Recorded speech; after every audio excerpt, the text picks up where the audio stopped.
Positive Force is a loosely organized group of young people working together for social change. The group was started in 1985 by two punk rock fans, Mark Anderson and Kevin Madsen, who were growing disillusioned with what they saw as the punk rock movement's growing violence, drug use, and social and political apathy. About once a month, Positive Force organizes a benefit punk rock concert in the D.C. area. Over the past several years, they've raised more than $100,000 for a wide variety of local organizations, many of which are on the political left and don't have much money to begin with. Positive Force members also organize and participate in political demonstrations and perform volunteer work in the D.C. community. 8 men and women live in the Positive Force communal house in Arlington, Virginia. Around 30 attend the bi-weekly meetings. Hundreds go to the Positive Force benefit concerts.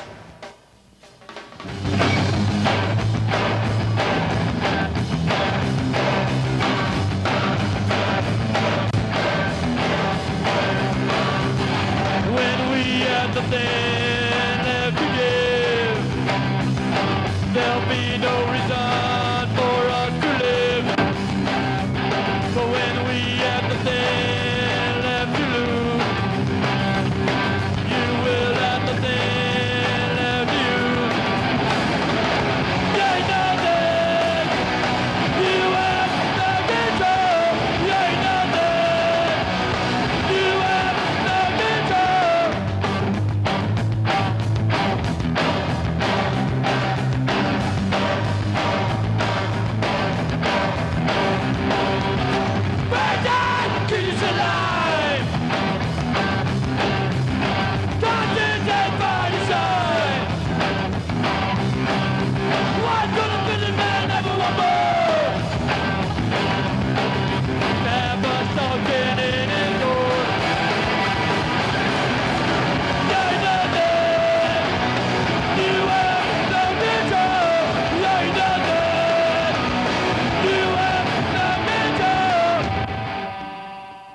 Positive Force made sense because my idea of punk from just my friends in high school was that you just do it. You know, they were in bands, they were just learning how to play, but they were hysterical, they were really fun, and they loved to perform, and they wrote really great songs and put out their own tapes and all that stuff.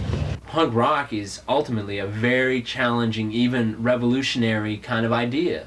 And that is that people are not nearly so stupid or pathetic as society seems to believe that they are.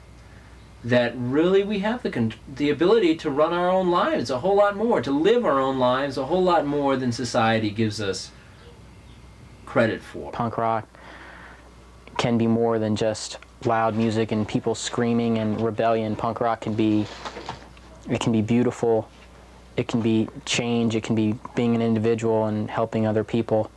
The vast majority of my life, I don't want to be entertained, and dealing with music, I don't want it to just be entertainment. I want it to be something more, because it's just too powerful an instrument to be left in the hands of people who have nothing to say, or worse, they have society's message to give, you know, rock and roll all night and party every day, or, you know, oh, I'm in love with you, why don't you love me, you know, or, you know, buy my product, please buy it now, make me rich, make you slow and stupid. The most important thing is like my personal growth. And if what I think punk is doesn't fit that, then fuck punk.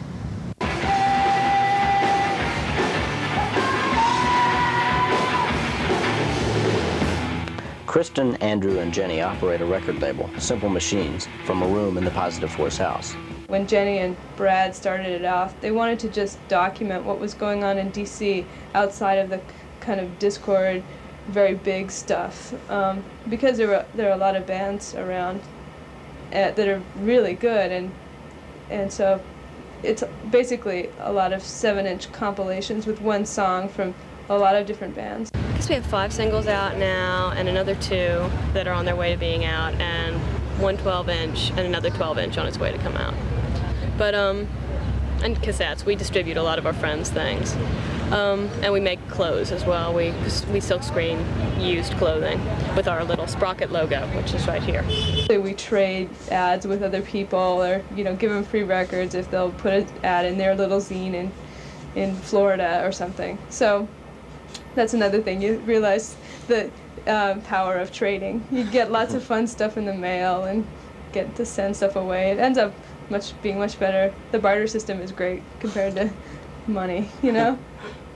We make enough money to continue, but one of the driving ethics of it is that people pay too much in the record stores.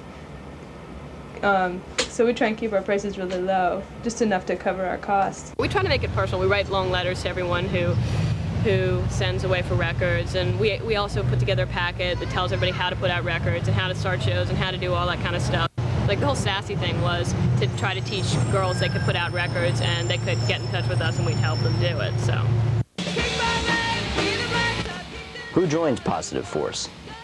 The kids that get involved with it are kids that probably don't fit in with, you know, the in crowd at school or whatever, and it gives them a chance to be with other people that are like them and to feel a sense of identity and a sense of belonging that they may not get in their regular life if Positive Force didn't exist, and I think that's really great. Back in northeastern Montana, they thought I was insane. You know, my sister became seriously, she lived in Idaho, became seriously concerned about like my mental state as she was like finding out that I was like deeply in love with a band called the Sex Pistols, and you know.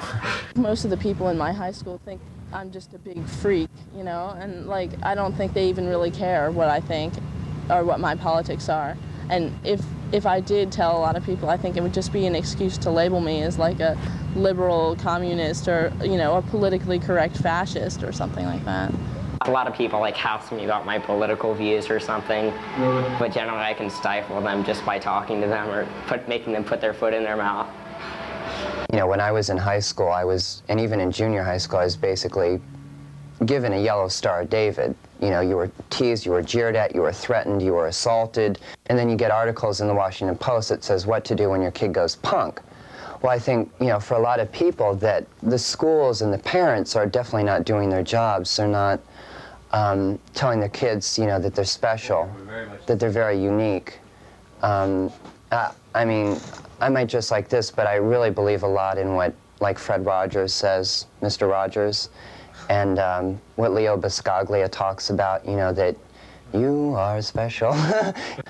I know that Mark especially really tries to reach out to people that have dreams and ideas and ideals of the world and about themselves. One day someone said, we were at a Fugazi, she goes, oh wow, there's Mark, Positive Force Anderson. I go, really? Wow. So I jumped up and talked to him, and lucky for me, the next meeting was the next day, and I went, and I just got involved from the start. It was great. Like, I think it was about January 2nd, I saw Fugazi at the 930 Club, and like Mark Anderson from Positive Force was out there like set up, and I stood around and talked to him for a while. How did you guys first find out about Positive Force? Oh man, we've been going to shows forever. Yeah. It's just, I mean, it started out as mainly a music thing when I was younger, like early years of high school. Yeah. But they sponsor most of the DC shows. What was so great about the show on Friday night with Fugazi and Citizen Fish and Cringer, it was like a punk rock conference, and there was so much stuff out there. Yeah, I know, because I went to my car like right before I started so I could like put out literature that I had gotten there, and then like halfway through the show there's all this new stuff. Yeah, it was so great. I mean, suddenly there's people coming up with people I'd never seen with zines. Or they're free, and can I just put this out here? I'm like, put it out. Of course you can. For the past week, like us and a whole bunch of other people have been slaving over this booklet, and this has pretty exciting information on the Clinic Defense Task Force, on pro-choice and anti-choice organizations, stuff about Positive Force in general, and then like individual people's opinions on this. Okay? Yeah, I definitely think they've increased my awareness about a lot of things, and also some things I kind of want to know about, but it's just too much trouble trying to find out about it. And this makes like everything so accessible, and it helps me to think. Do you see them picking up flyers and booklets and stuff? Yeah, they do. I mean, to a large extent. I mean, people pick them up. I don't know how much they read them, but I think they absorb something. Especially if they come to enough of them, they start to absorb it. You know, we get a lot of people that come into the group, you know, and they've, you know, involved for a while, and then they'll, you know, go off and do something on their own. A lot of people come from high schools. When they're out of high school, they go off to college often. They're not here anymore. They can't be part of Positive Force DC. Same thing with the people in college. They graduate and, you know, they go to do their own thing. that's life. It's hard sometimes because I love a lot of these people and I'm really attached to them, and then they leave. It's never easy. Young people have the chance to plan and carry out something on their own without having to have an adult chaperone like you do if you want to, organize something in high school, or without having to, go by some, formula that, whereas you have to have a lot of money before you can put on a rock show, We're having an alternatives festival, which is a 2-day outdoor festival where bands play and speakers come and talk about alternatives. And I said, oh, well, I know a lot of poets that do political stuff in D.C., maybe you should call them. And they said, well, why don't you call them, or why don't you set it up? And so I did. I was in charge of all these poets, and it was amazing to me that I was only 15, but I could, get grown-up poets who were professional and performed in, poetry spaces all over D.C. to come and perform for free. I was getting tired of just paying my money, going in, standing there, watching the band, leaving. And that got really tedious to me. And I wanted to do something, I wanted to help out. And with Positive Force, I got to haul equipment in, I got to help set things up, I got to actually be a part of what was going on. Like the Coffee House series at DC Space, which lets weird young bands who haven't had a chance to play out. Well, we were just sitting around one day and they go, you need somebody to do the Coffee House in March. I said, I'll do it. So it's pretty casual. I was kind of lucky in a way because, well, one band's mine, so I knew they could play. Some people at my school think I'm cool because I'm involved in putting on Fugazi concerts, It's would almost get me a little status to be a punk and to be in with the punk community. But the thing about it is anyone who gives a fuck about anything can be a part of Positive Force. Because there's practically no ageism at all. I mean, Mark Anderson is, I think, about 35, 36, 37, I think. I don't know, I can't remember. But I didn't even think I noticed the age difference, really. Besides, he's been around longer than me and he can talk about more stuff than me. Punk rock people, younger punk people, call me Mr. Anderson, which, is, for me, is both very scary and also sort of an insult. And one of them, the last time the guy did it to me, I took him aside and just said, really kindly, it's like, my name's Mark, how you doing? Mr. Anderson, just dump it,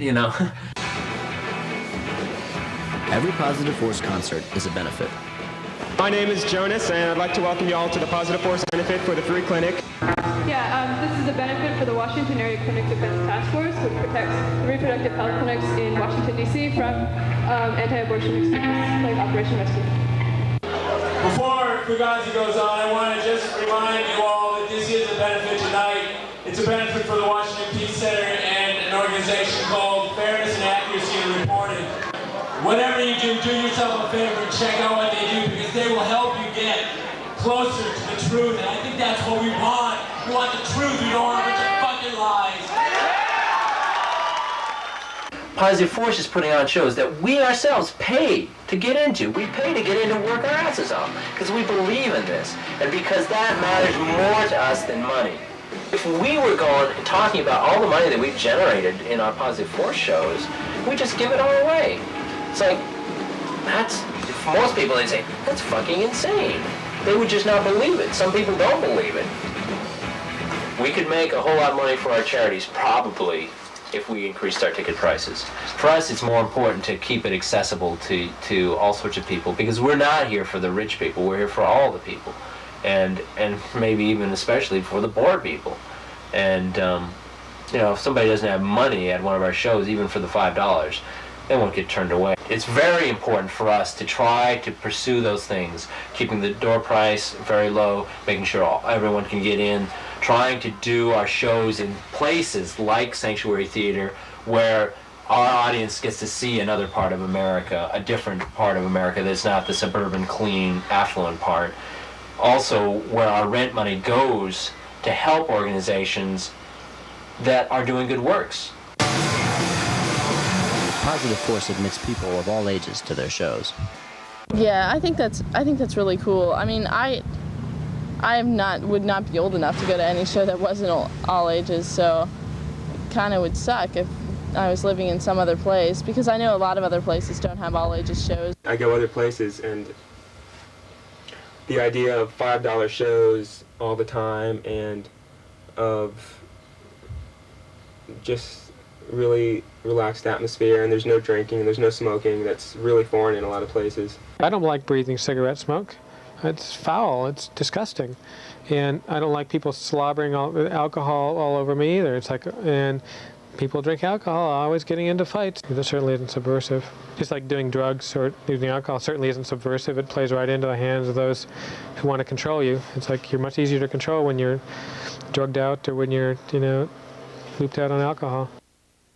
My favorite thing is the protest, the punk percussion protest we did across from the White House on January 12th with Fugazi playing afterwards. And part of the reason why I say that is because it was just such a hard thing to do, and it was so scary to do because we just didn't know, we didn't know the most basic thing, whether the stage was going to stand up against the crowd. It almost didn't, but it did. We had this protest and fucking punk rock concert in front of the White House.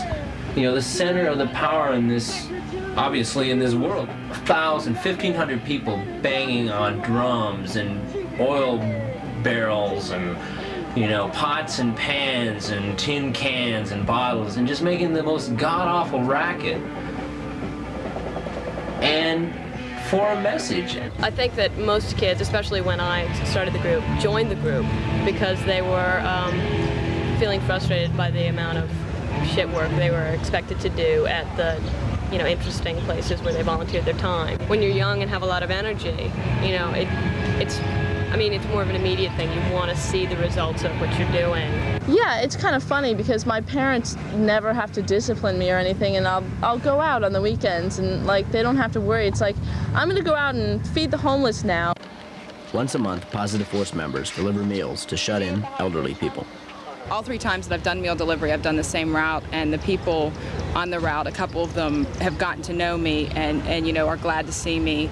And that makes you feel really good to think that somebody who's, very lonely and has very few friends and very few visitors and really has a very depressing life, the fact that that I've spent maybe a total of 15 minutes ever talking to them has made them a little bit happier or whatever. We went to Martha's Table, which is a homeless place that delivers meals to the homeless, and that was really great because we made sandwiches, and it was really hands-on, and we were right there making sandwiches knowing that they were going to go into the mouth of someone who was hungry and could actually eat them. Whereas before, we're giving money to an organization that we know was going to do that, which is great, but we took it one step further and we actually went down there and helped. There are some people in Positive Force that have been involved with politics and organizing. Kristen works for NOW, National Organization for Women, and Mark has worked with different things, and Sean has done a lot of neat things. My official title is as an action organizer, so I organize a lot of rallies in D.C. and help people that are doing actions and demonstrations in other parts of the country, and end up talking to a lot of college campus people and do research as well. And for actually having impact on people's lives, I see it. I work as an outreach person going to help low-income elderly people in inner city DC. This past week, I spent a significant part of that week working with one specific person who is a 94-year-old blind woman who's very poor. She has been refusing to see a doctor forever and ever. This past week she started falling down like every day. She stopped eating. She refused to see a doctor, refused to go to the hospital. She couldn't even make it to the bathroom. We came in one day on Thursday. We came in. She was sitting in a pool of urine. She couldn't move off a chair in her kitchen. We managed to get her into a hospital. Finally, after just incredible effort, and it worked. And it's like I said, sometimes it's almost too much, but the fact is that if it weren't for me and the other people doing my job, she'd probably be dead now. I work at the Arlington Co-op, which is cool because it's a co-op and it's an alternative to big business working. Sean works there too, right? Yeah, so which is kind of annoying because we tend to get on each other's nerves working and living at the same place. So, he can be a pain. Something about the food co-op, it seems like to a lot of people seems pretty tame, you know. It's like they'd much rather be, you know, doing a civil disobedience or marching in the streets and screaming at someone. But then if they go back home and, you know, buy all their food at Giant or 7-Eleven, they're supporting large corporations almost exclusively, you know. You're not going to find much in a 7-Eleven or a Giant that's made by a, you know, cooperatively owned or by a collective or by a nonprofit. So, you know, and that's one of the main things you do in your life is you buy food. Politics to me isn't politics, it's just something that in my day-to-day life, it's like my own personal moral code of conduct. There's no way for any one person to change this whole fucking world, but you can change your life. And that's what I ask people to do, you know. When they see something wrong, you know, try to do something about it, starting with what you're doing to help that injustice go on. Personal politics, personal revolution, there's so many things one can do. I mean, by not eating meat, you're not supporting a bullshit industry. By not buying CDs, you're not supporting a bullshit industry. By being a nice person, you're not supporting bullshit. Being mean. 8 people rent rooms in the Positive Force house. The landlord lives in West Virginia and never visits. The Positive Force house exists almost as a mission unto itself in Positive Force because we try to live in a way that is different from the mainstream values that, you know, value structure that we, you know, say that we oppose. You know, we try to make decisions here consensually. We try to keep hierarchy away. It's hard, but you try. We try to recycle a lot of stuff out of this house. Try to recycle most of what we use. We also have certain rules, quote unquote, that we don't want drugs, including alcohol, in the house. We don't want people smoking in the house. We don't want meat in the house. We try to open up our house to help as many people as we can. There are people almost all the time staying here at different points, including like a 90-year-old man who was evicted, who came and lived downstairs for like 3 weeks. Saved him from being homeless. The person last night who was just wasted, and if I left her on the street or in the hands of her also drunk and abusive boyfriend, you know, who knows what would have happened. You know, I just started hanging out here, and then I was getting fucked over with school, and I just didn't like it. I was thinking, well, I don't think I'm going to school next semester, and I don't want to go back to my parents' house because that's even worse. And Mark, you know, with open arms, and everybody was just like, yeah, come on, move in. Great. So it just worked out, and now I have my little shithole here, and it's all I need, really, it's all I need. Sometimes the dishes don't get done, but, you know, it's like Punk Rock Central, all the information passes through here, and whenever something in Positive Force happens, it originates here, so I find out about it. You know, it's a center of a lot of activity. If you need a sound man, you know, you might even have one in your house, you know, that kind of stuff. You can, just everybody is doing things, and it really builds on itself, you know. People can help each other do things all the time. Most of the people involved in Positive Force don't eat meat.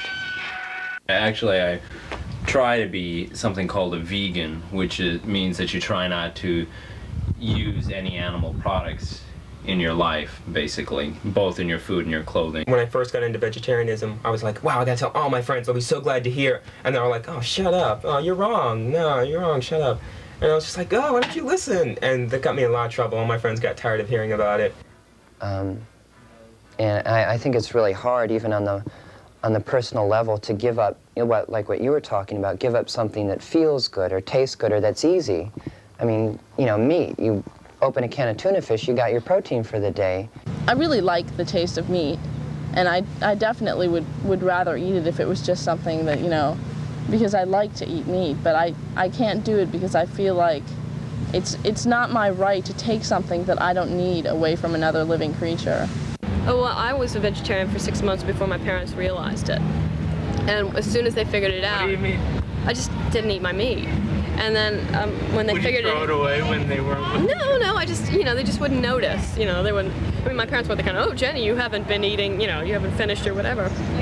But, yeah, when it came down to it, when she realized what was going on, she called my physician and made me an appointment and, you know, was very worried and, you know, made sure that he would check everything out, and I was in perfect health, and they left me alone after that. I don't know how a lot of people can do it at home. There's this Aaron, this one kid who comes to meetings occasionally, he said he was vegan, and I drove him home one day. He lives out in Manassas, and it's like in the middle of rural Virginia. It's about, I don't know, I guess it was a half hour more away, and I couldn't believe he was living out there. And when he said he was vegan, I was like, wait a sec, how can you do that? Because my parents aren't really supportive of it. What do you eat? And They eat meat? yeah, they eat meat and stuff, and they kind of taunt me sometimes, and like, I mean, I didn't get as much to eat, of course. So it's pretty hard, yeah. It's not easy.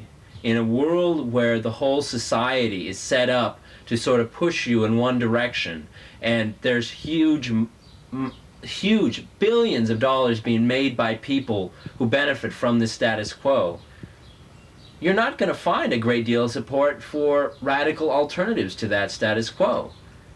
And so it's very important for people who see past that reality to try to support, to try to offer alternatives, to offer encouragement to young people. It's definitely like a support group, just knowing there's people around that believe these things and actually feel this way. It was weird, you know, because like maybe 3 years ago, when I was like in high school and thinking, oh, I want to go to DC, I want to be part of Positive Force.